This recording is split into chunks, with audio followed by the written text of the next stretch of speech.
Hello everyone, welcome to exam instructor YouTube channel. आज का हमारा वीडियो रहेगा कि एसएससी एमटीएस 2025 की वैकेंसी आ रखी है और इसकी हम प्रिपरेशन कैसे करें। यही हमारा वीडियो रहने वाला है कि हम प्रिपरेशन कैसे करें। तो मैं पॉइंट टू पॉइंट आपको समझाऊंगा कि आपको क्या क्या करना है।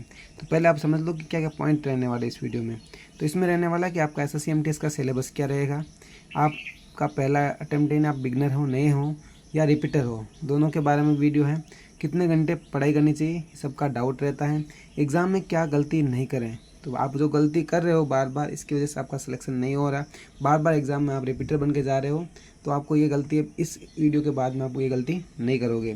क्या मॉक टेस्ट देना ज़रूरी है, जो कि आज की कंपटीशन के लिए क्या है, इसका योगदान हम पढ़ेंगे। बुक्स के बारे में आप कहाँ से पढ़ेंगे और कौन सी बुक पढ़नी चाहिए। आप कहीं से सिलेबस करने के बाद बुक का योगदान ज़्यादा रहता है, तो मैं आपको एक परफेक्ट बुक बताऊंगा जो कि आप एसएससी एमटीएस के लिए ज़रूरी है। आप कोई भी कंपटीशन एग्ज़ाम उठाओगे उनके लिए बुक बताऊंगा ये चीज़। तो सबसे पहले बात करते हैं सिलेबस की। तो सिलेबस में रहेगा 25 क्वेश्चन जीके का। एक क्वेश्चन रहता है 3 मार्क का, टोटल बनते हैं 75 मार्क जीके के। इसी प्रकार इंग्लिश का भी है, सॉरी इंग्लिश का बता दिया, जीके का देखो ये भी सेम है, ये भी 75 का, यानी 150 मार्क के हो गए इंग्लिश और जीके। इसी से ही मेरिट बनती है। ये दोनों सब्जेक्ट सिर्फ क्या है, क्वालिफाई है। इसमें आपकी मार्क की कोई ज़्यादा ज़रूरत नहीं है, सिर्फ क्वालिफाई करना है इसको, बाकी इसका कुछ योगदान नहीं है। यानी योगदान के लिए सिर्फ आपका इंग्लिश है और आपका जीके है, 2 ही सब्जेक्ट है जिसमें आपका योगदान होना चाहिए, आपकी इसकी बेस्ट प्रिपरेशन होनी चाहिए। क्वेश्चन है कि अगर मैं बिगनर हूँ, मैं नया बंदा हूँ, मैं बिगनर हूँ, तो मैं तैयारी कैसे करूँ। और एक जो रिपीटर होता है, दोनों में क्या फ़र्क होता है। तो रिपीटर होता है उसने कई बार एग्ज़ाम को देखा है, जो बिगनर होता है वो पहली बार होता है। तो उसमें क्या है कि रिपीटर अगर 4 घंटे पढ़ाई कर रहा है तो बिगनर को कम से कम 6 घंटे पढ़ाई करनी पड़ेगी। तो यही है कि आपको बिगनर हो तो रिपीटर से अब टेंशन रहता है कि जो रिपीटर है उसको सब नॉलेज है, आप डर जाते हैं, इससे आपका कॉन्फिडेंस डाउन हो जाता है, जबकि ऐसा कुछ नहीं होता है। आप सभी बराबर हैं, अगर थोड़ा बहुत हाँ उनमें कॉन्फिडेंस होता है, लेकिन अगर आप से अच्छी पढ़ाई करोगे तो आप उनसे भी आगे जा सकते हो। तो बिगनर के लिए मैं बता रहा हूँ कि आप कम से कम मिनिमम कितने घंटे पढ़ाई करनी चाहिए, ये आगे बताऊँगा। कि इसमें आपको जो रिपीटर है उनको कितने घंटे पढ़ाई करनी चाहिए और बिगनर है तो इनमें ज़्यादा से ज़्यादा 2 घंटे गैप होना चाहिए, इससे ज़्यादा गैप नहीं हो सकता है। अगर आप बिगनर हैं तो मिनिमम बोलता हूँ 8 घंटे की पढ़ाई आपको करनी ही पड़ेगी।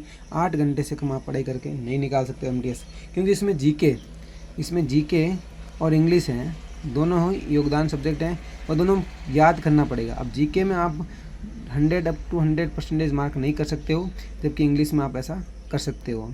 तो जीके के लिए आप लगभग 90 से 95% मार्क कर सकते हो अगर ज़्यादा तैयारी है तो। अगर 8-9 घंटे पढ़ाई करोगे तभी होगा, वरना ये नहीं होने वाला है।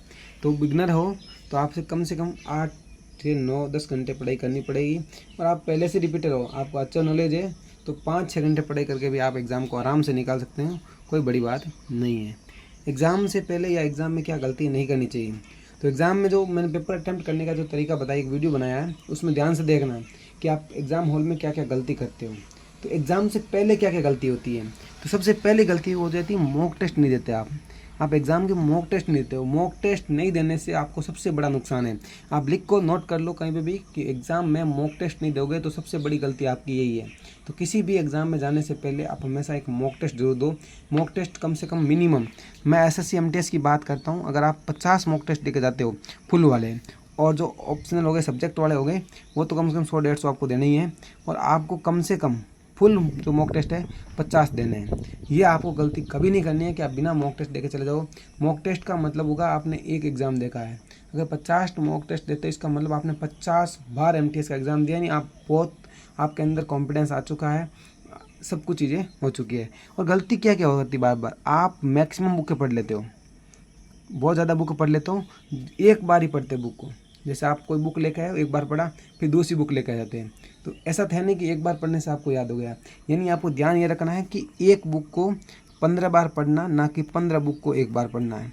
समझ गए। यानी एक ही बुक को 15 बार पढ़ो, इससे आपको फ़ायदा होगा, ना कि 15 बुक को एक बार पढ़ने से। तो समझ गए होंगे मैं क्या कहना चाहता हूँ, मॉक टेस्ट का क्या योगदान है और बुक का, और क्या क्या गलती आपको नहीं करनी चाहिए। इसके बाद हमारा पॉइंट बनता है कि कौन सी बुकें पढ़ें, कैसे पढ़ें, क्या नहीं पढ़ें, इसके बारे में समझते हैं। अगर आप बिगनर हैं तो सबसे पहले कहीं से भी आप अपना सिलेबस पूरा करें। चाहे ऑफलाइन करें चाहे ऑनलाइन आप अपना सिलेबस पूरा करें। ये दोनों ही प्लेटफॉर्म बढ़िया है। अगर आपके पास ऑफलाइन का भी अच्छा सिस्टम है तो आप ऑफलाइन भी पढ़ सकते हैं, आपको ऑनलाइन का सिस्टम है तो आप ऑनलाइन भी पढ़ सकते हैं, तो इसमें कोई बड़ी बात नहीं है। और जिसने सिलेबस पूरा कर रखा है वो मॉक टेस्ट दे ज़्यादा से ज़्यादा। बुक बता रहा हूँ कौन कौन सी इंग्लिश के लिए और जीके के लिए, ध्यान से सुन लेना। जीके के लिए कौन सी बेस्ट बुक रहेगी, जीके के लिए 2 बुक ही बता रहा हूँ, उन दोनों में से आपको जो बेस्ट लगती है उनमें से चूज करना। जो सबसे नंबर 1 पे फर्स्ट रैंकिंग देता हूँ वो आई अभी नवीन सर की जीएस सुधा नाम की बुक है। ये बहुत इंपॉर्टेंट, मैं किसी की एडवर्टाइजमेंट नहीं कर रहा हूँ किसी बुक का, लेकिन ये बता रहा हूँ कि ये बेस्ट बुक है। इसके बाद मैं बात करता हूँ लुसेंट की। ये लुसेंट बुक आती है, आपने देखा होगा जीके जीएस की, ये लुसेंट बुक है। इन दोनों में से कोई बुक मैं अभी इसको ये प्रेफर करता हूँ क्योंकि ये एसएससी पे बेस्ट बनी हुई है। इसको पिछले कई सालों से देख कर बनाया हुआ है कि पेपर कैसे बनता है, उसके अकॉर्डिंग बुक बनेगी। पूरा का पूरा डाटा इसमें है, कोई भी डाटा अच्छी क्वालिटी से मिला हुआ है। इसमें पेपर से लेकर लिखने का तरीका और समझाने का तरीका सब बेस्ट है इस बुक में। तो इसलिए जीएस सुधा बुक को भी मैं फर्स्ट रैंक में देता हूँ। लुसेंट को भी आप पढ़ सकते हो, तो नए हो तो भी आप जीएस सुधा से पढ़ सकते हो। नवीन सर से भी आप कोर्स करके जीके को 1 नंबर का बना सकते हो, इसमें कोई बड़ी बात नहीं है। RW पे नवीन सर पढ़ाते हैं, आप वहाँ से देख सकते हो। दूसरी बात है कि आप इंग्लिश के लिए तो होगी, जीके के लिए तो मैं इंग्लिश के लिए बात करता हूँ। तो इंग्लिश के लिए आपको कौन सी बुक पढ़नी चाहिए, तो इंग्लिश के लिए RW की बुक आती है विपिन भाटी सर की, बहुत अच्छी बुक है इंग्लिश की, विपिन भाटी सर। मैं 2-3 बुक बताता हूँ, एक तो विपिन भाटी सर की होगी, एक नीतू मैम की आती है, ये भी अच्छी बुक है, नीतू मैम की अच्छी बुक आती है, और एक लुसेंट की आती है। तो मैं भी प्रिपेयर करता हूँ, आपको नीतू मैम की अच्छी बुक आती है इंग्लिश की, आप वोकैब और ग्रामर दोनों यहाँ से कर सकते हो। बात रही कि हम इसके बाद क्या करें, तो भाई बुक तो पढ़ लिया हमने, इसके अलावा हमें क्या क्या करना चाहिए। आपने बुक पढ़ लिया, मान लो अगर आपने बुक पढ़ लिया है तो बुक के बाद भी आपको कुछ ना कुछ करना पड़ेगा। तो बुक के अलावा आपको क्या करना है, सबसे पहले आपको प्रैक्टिस बुक लेकर आनी है, प्रैक्टिस बुक लेकर आना है। और जो टॉपिक आपका क्लियर हो जाता है, कि जो टॉपिक आपका क्लियर हो गया उस टॉपिक की प्रैक्टिस करनी है प्रैक्टिस बुक से, टॉपिक वही करना है। फिर आप इसका टेस्ट देख के जब तक आप क्लियर करोगे तब तक आपका ये काम हो जाएगा। यानी आपको बुक लेकर आनी है और बुक के साथ क्या करना है, आपको टॉपिक वही क्लियर करना है। अब मैं बात करता हूँ कौन सी लेकर आनी प्रैक्टिस के लिए बुक। प्रैक्टिस के लिए बुक बताता हूँ जो एसएससी के लिए फेमस है, सबसे बेस्ट बुक बता देता हूँ मैं आपको, पिनेकल, जो प्रैक्टिस के लिए बता रहा हूँ। इसके अलावा कहीं पिनेकल की बुक मत लेकर आना, प्रैक्टिस के लिए आप पिनेकल की बुक लेकर आना, बहुत इंपॉर्टेंट है, बहुत इंपॉर्टेंट है। पिनेकल की बुक ला सकते हो आप एसएससी की प्रैक्टिस के लिए, ये इंपॉर्टेंट है, मैंने भी पढ़ा है तो आपको इसके बारे में बता देता हूँ। या आप लेके आ सकते हो किरण पब्लिकेशन की, ये 2 ही बुकें चलती हैं एग्जाम अभी मार्केट में, किरण पब्लिकेशन की, ये दोनों बुकें अच्छी हैं, इसलिए मैंने इन दोनों बुकों के बारे में आपको बता दिया है। इसके बाद बात करते हैं कि हम आपको क्या देने वाले हैं। तो हम अभी तो शुरू किए हैं, शॉर्ट वीडियो आपके पास आ रहे हैं। तो अब मैथ का चल रहा है, मैथ के बाद आपको रीजनिंग का भी मिल जाएगा। मैथ का चल रहा है आपके पास में, अब थोड़े दिन के बाद में आपको रीजनिंग के भी मिलेंगे। और हम इसमें क्या करवा रहे हैं, हम आपको क्या करवा रहे हैं अभी, हम ये वो करवा रहे हैं कि जो एग्ज़ाम में क्वेश्चन बार बार रिपीट हो रहे हैं और फिक्स पैटर्न के क्वेश्चन होते हैं, जो कि आप एग्जाम में जाने से पहले जो फॉर्मूले याद करके जाते हो वो हम शॉर्ट्स के माध्यम से बार बार रिपीट करवाएंगे, जिससे कि आपको मैथ और रीजनिंग जो क्वालिफाई करना होगा वो आपको दिक्कत नहीं आने वाली है। तो समझ गए होंगे कि हम क्या करने वाले हैं। इसके बाद हमारा एक टारगेट रहेगा कि जब भी आपका एग्ज़ाम आने वाला है, हमारा फॉर्मेट पूरा तैयार हो चुका है। हम एग्ज़ाम से पहले ये करेंगे कि लगभग कोशिश करेंगे कि 1 लाइनर और मैराथन, इन दोनों के माध्यम से आपको पूरी की पूरी जीके और जीएस, जीके जीएस और इंग्लिश में भी कुछ आपको मैराथन के माध्यम से कुछ रूल बना के आपको 100-150 रूल के माध्यम से आपको समझाने की कोशिश करूँगा। समझ गए होंगे मैं क्या कहना चाहता हूँ। हमारा वीडियो था आपको एसएससी एमटीएस की तैयारी कैसे करें।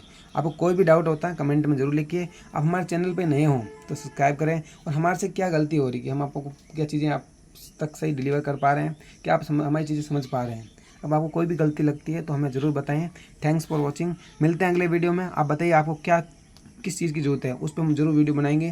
चाहे आप तैयारी में कोई दिक्कत आ रही, मैथ कैसे तैयार करें, रीजनिंग कैसे तैयार करें, तो किसी भी प्रकार की कोई प्रॉब्लम होती है तो हम आपको जरूर वीडियो के माध्यम से या हमें डायरेक्ट आप हमसे मैसेज करके कमेंट में आप ज़रूर बता देंगे हम कैसे तैयारी करें। थैंक्स फॉर वॉचिंग, मिलते हैं अगले वीडियो में, तब तक के लिए जय हिंद।